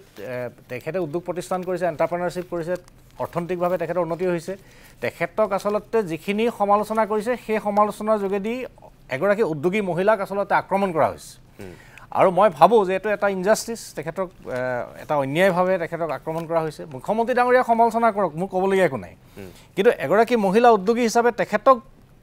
যিটো অনৈতিকভাৱে কংগ্ৰেছ বা বিৰোধী দলবিলাকে সমালোচনা কৰিছে সেইটো আচলতে আৰু উৎসটো কথাহে কৈছে যে উৎসটো নহয় তেখেতৰ যিখিনি প্ৰপাৰ্টি তেখেতসকলে মই দুখিত মই ৰাইজলৈ এৰিছোঁ সকলোখিনি কথা যে আমি আলফাৰ কথাখিনিক লৈহে আমি কথা পাতিব বিচাৰিছিলোঁ কিন্তু আৰক্ষী প্ৰশাসন যে ব্যৰ্থ হৈছে এইটো সঁচা কথা সুভাষ দত্তই যেই নকক আজি ডিজিপিয়ে যিখিনি কথা ক'বলগীয়া হৈছে নাক কাট কাটি পেলাই তেওঁ ক'বলগীয়া হৈছে 5 লাখ টকা ঘোষণা কৰিছে 25টা স্থানত আলফাই মেইল দিয়াৰ পিছত আৰক্ষী ঢপলিয়াই সেই জেগাবিলাক চাই ফুৰিছেগৈ গৈ কোনো এটা জেগাত আৰক্ষীৰ হাতত কোনো খবৰ নাছিল ব্যৰ্থ হৈছে এইটো সঁচা কথা কিন্তু এনেকৈ যদি হয় আগন্তুক দিনত যদি কেতিয়াবা বোমা ফুটাওঁ বুলি কোনোবা উগ্ৰপন্থীয়ে তেনেকুৱা পৰিকল্পনা কৰে পৰেশ বৰাই নকৰিলে আন কোনোবাই যদি কৰে তেতিয়া এই ক্ষেত্ৰত কিন্তু গৃহ বিভাগ হস্তম হোৱাটো জৰুৰী পৰেশ বৰুৱাক বুঢ়া বাঘ বুলি তেনেই হীন দৃষ্টিৰে চাই গুৰুত্বহীন কৰি একো লাভ নাই পৰেশ বৰুৱাই নিজৰ শক্তি দেখুৱাই দিছে কি কৰিব পাৰে কি কৰিব নোৱাৰে আজিৰ অভিমত ইমানতে সামৰিছোঁ নমস্কাৰ